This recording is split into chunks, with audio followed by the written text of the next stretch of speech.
Welcome to the Daily Influence, where our mission is to deliver a daily dose of positive influence that can uplift you personally or be shared within your sphere of influence.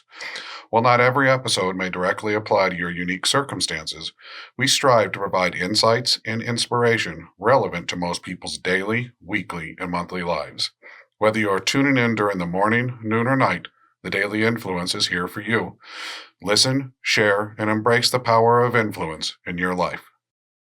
Hello, and welcome to another episode of Daily Influence. I am Greg Koleno with the I Am Team series and Daily Influence and IA Business Advisors, and we're so glad you chose us to be a part of your day to have your daily dose of positive influence.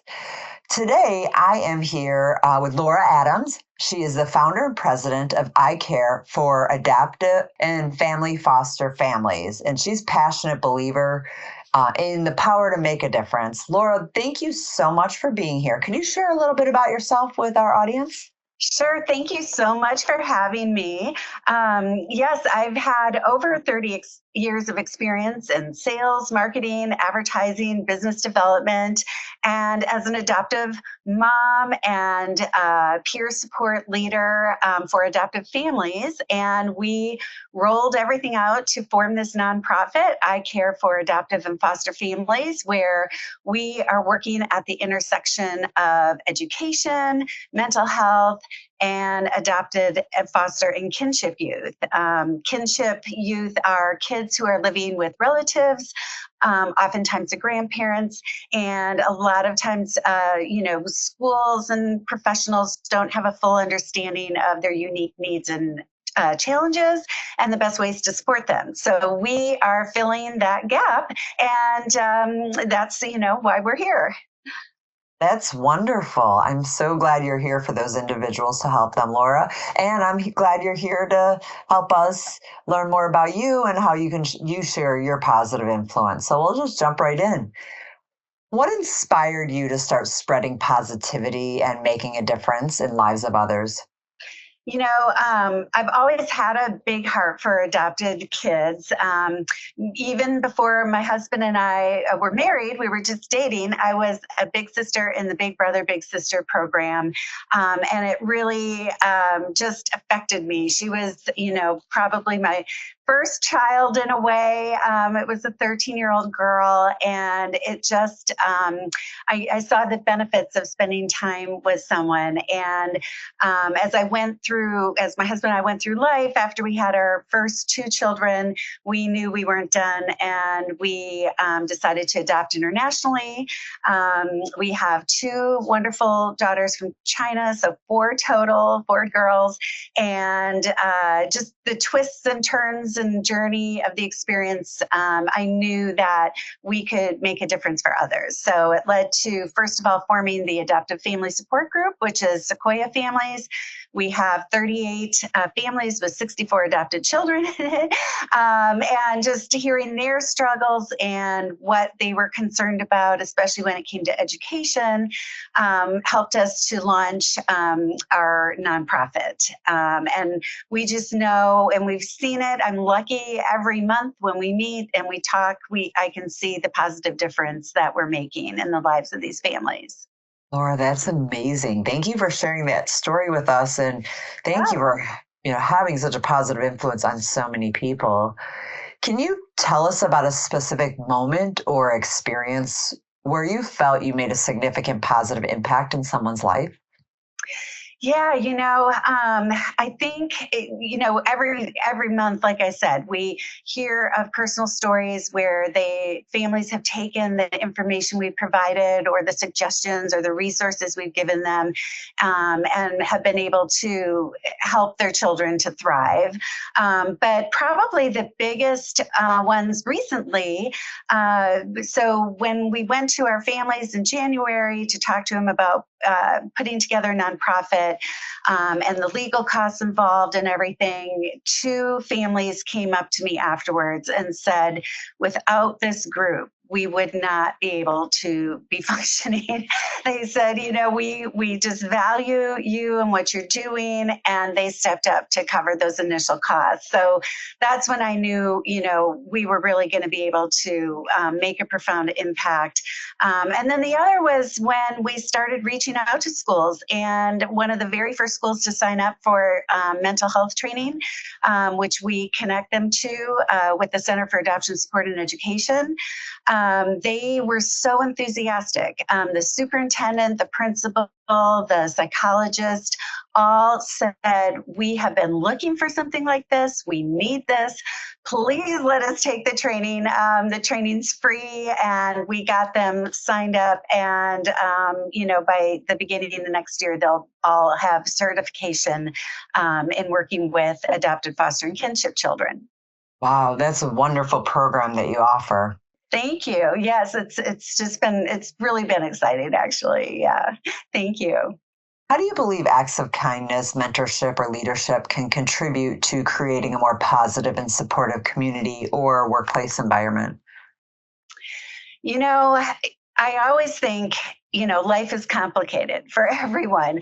And we can be the one person in someone's day leading them to a better day or not such a great day. And by modeling, empathy, compassion, and just trying to put a smile on someone's face, I think helps, it goes a long way. I know I appreciate it. I know our families appreciate it. Not everybody gets cheerleading every day, right? So whatever we can do to foster, positivity, I think is just truly important. I agree with that. And you're right. Not everyone does get that. So the more that we can give out to others, hopefully it will give them that little bit of positive influence that they need. What advice would you give to someone who wants to make a difference but may not know where to start? I was thinking about this. I think that, I would start by asking yourself questions. What do you wake up in the morning thinking about? What do you go to bed at night thinking about? What do you love to do? What moves you? What are you good at that you can share with others? Back when I, graduated from college with my journalism, advertising, and marketing degree, I never dreamt that it would, be this useful and impactful to what I'm doing now.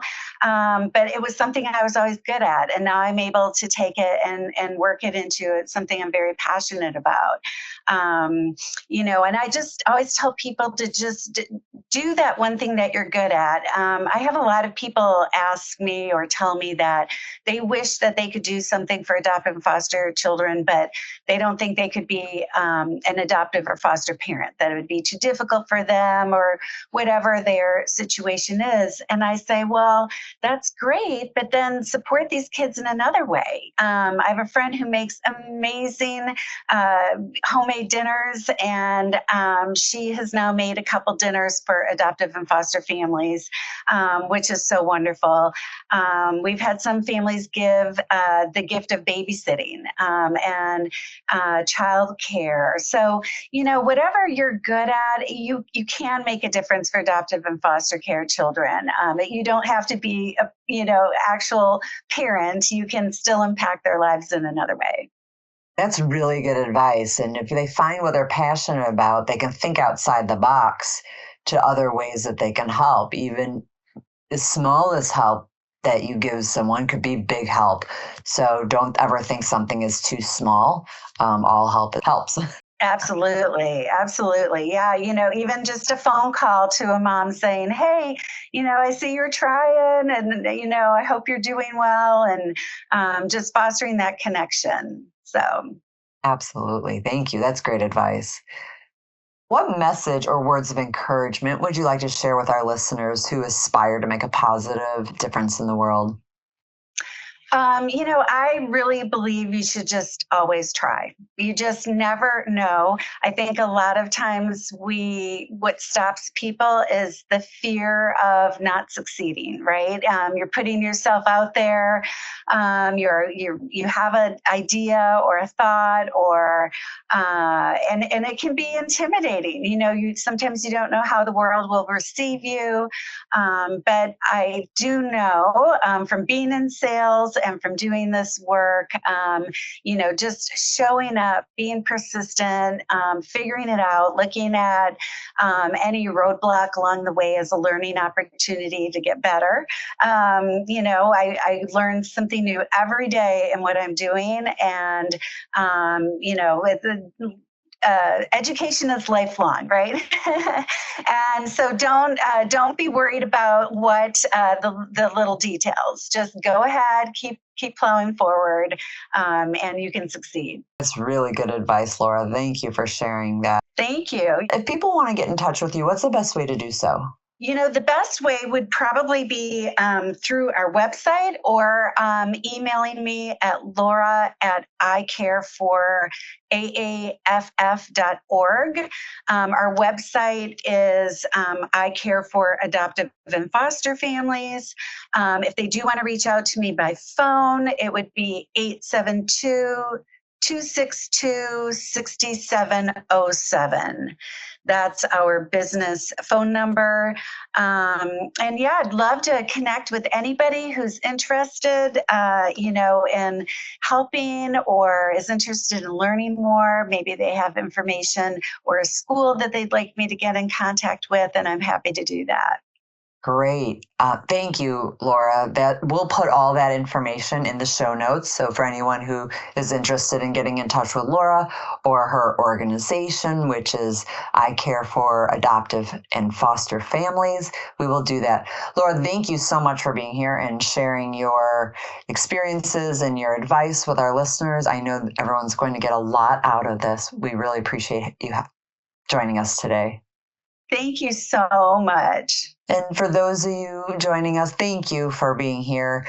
If this podcast moved you or you know someone who you think needs a daily dose of influence, please share it with someone. And we hope you have an amazing, positive day. Bye-bye.